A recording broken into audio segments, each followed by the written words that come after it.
His friends call him Plink. My friends call me Plink.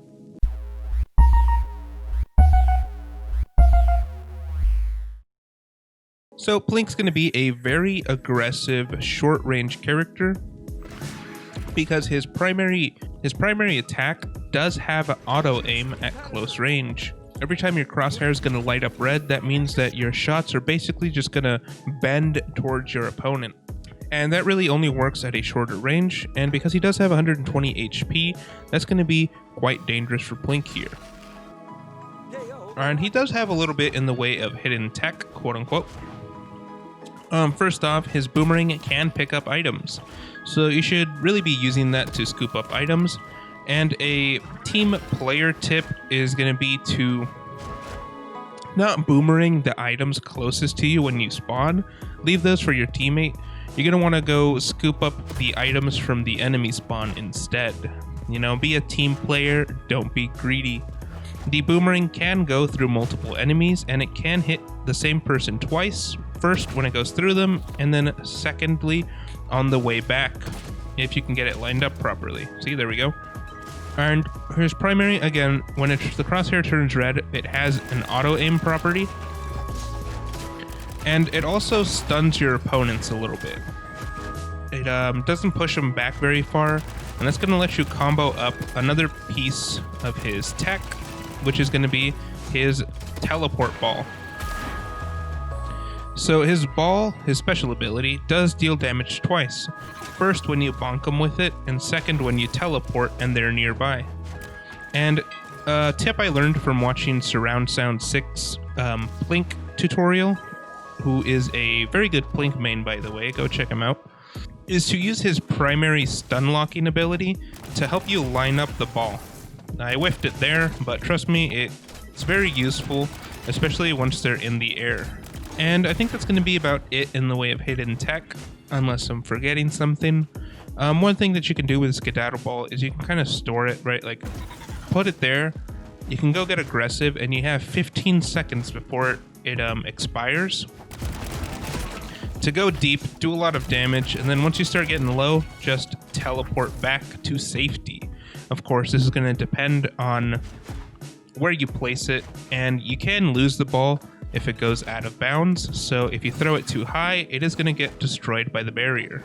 Another thing to note is that Plink's ball can be destroyed by opponents when it's just chilling on the floor like this.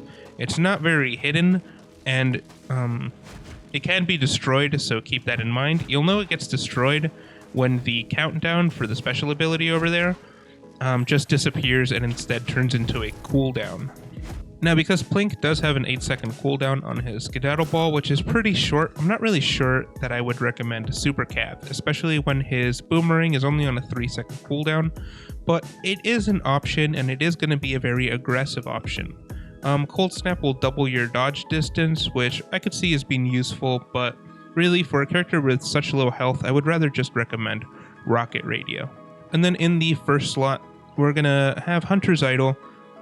Axial Fan could be good because Plink does go through his ammo very quickly, so being able to get around the map quicker without using as much ammo and without having to reload as often is going to be useful. You can rocket jump with his boomerang, by the way. It does get you pretty far. And for slot 3, it's basically going to be Bastion Bell. Again, his boomerang does have a 3-second cooldown, so unless you want to get very aggressive with your boomerang, I'm not really going to recommend Crystal Crown. Juking could be useful for a more mobile Plink, but his Skedaddle Ball is going to be his main tool to move large distances, so keep that in mind. And I normally would never recommend the item artifacts because they're so gimmicky, but because Plink can constantly boomerang over some items to himself, Prospero's Sail is actually, I would say, decently viable on Plink. If you like to use items a lot, and you're going to be scooping up a lot of items with Boomerang, this actually isn't a half bad slot 3. I wouldn't recommend this for any other character except for maybe Flux, who can also collect items from a long distance. So let's go ahead and try to find a game here. Alright, Mega Rocket. Yeah. So what we're going to do here is try to just rack up the damage, I suppose. We can also clean up the kills and steal items. So an early strategy you can do is take the faraway items.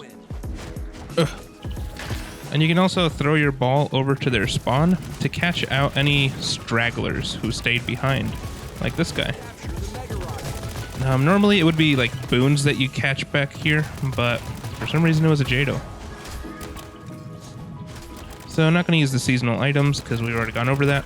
Don't want to give tips that are going to be out of date. And then we're going to stay aggressive, so we're just going to toss our ball over to this Jado that just spawned. And that's going to be the crux of what Plink does. He's just going to bully people.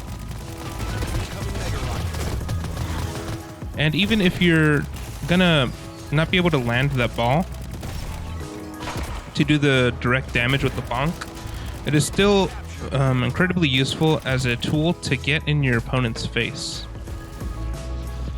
There was no danger there. I should have saved that magnet for when they started shooting at me. But that's okay. So again, we're just going to get aggressive here.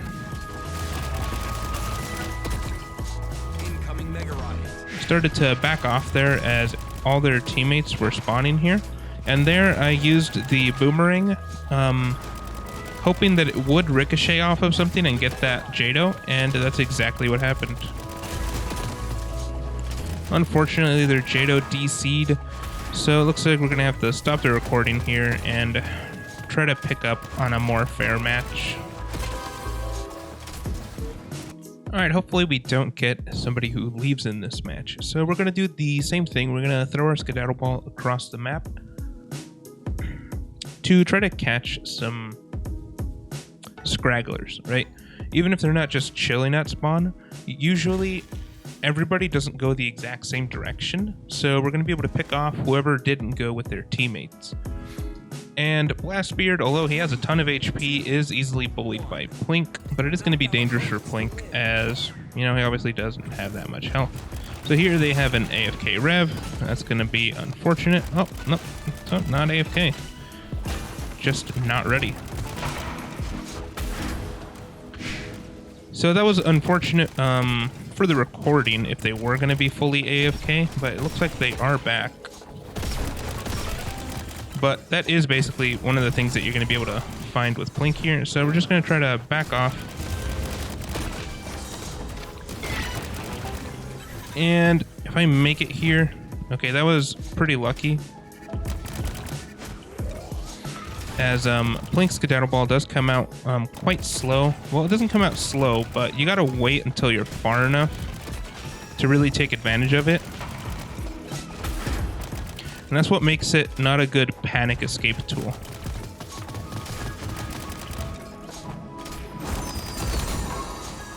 So here you're gonna get aggressive on this Rev. Unfortunately, the rest of their teammates are gonna be over here. But as long as we keep our distance from everybody and keep the high ground, we should be fine. So the high ground, of course, as any character is going to be great. And then that's where Bastion Bell is going to come heal us up for that kill. Now the boomerang does do a lot of damage and a lot of knockback. So when you see people like in the sky or near barriers, just go ahead and try to land that boomerang. And again, missed a couple boomerangs here, but because we get it back so fast, there's no point in not just throwing it out. I just confused that for an item. That was silly of me. And here, we're not in Mega Blast danger yet, but we are getting pretty close. And as Plink, that's basically just going to be one shot from any character to put us into Mega Blast danger. So we're just going to go ahead and run away. And they're using the skedaddle ball combo.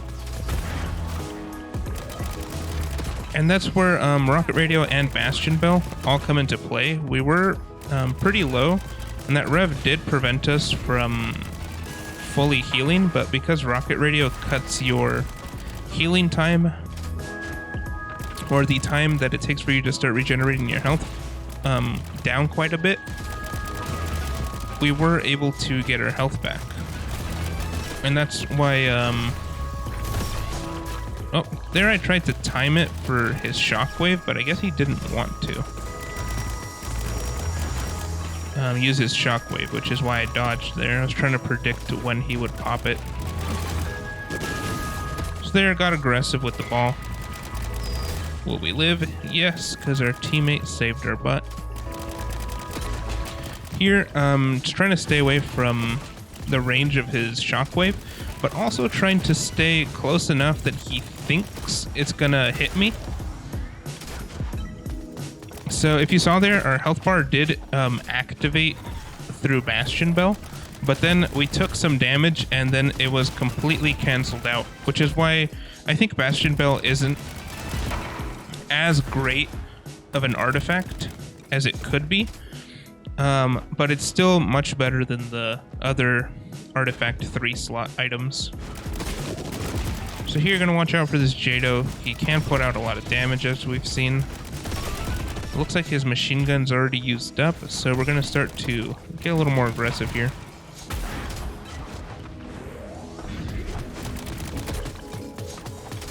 Right, and in a normal game, we wouldn't be as aggressive on such healthy characters.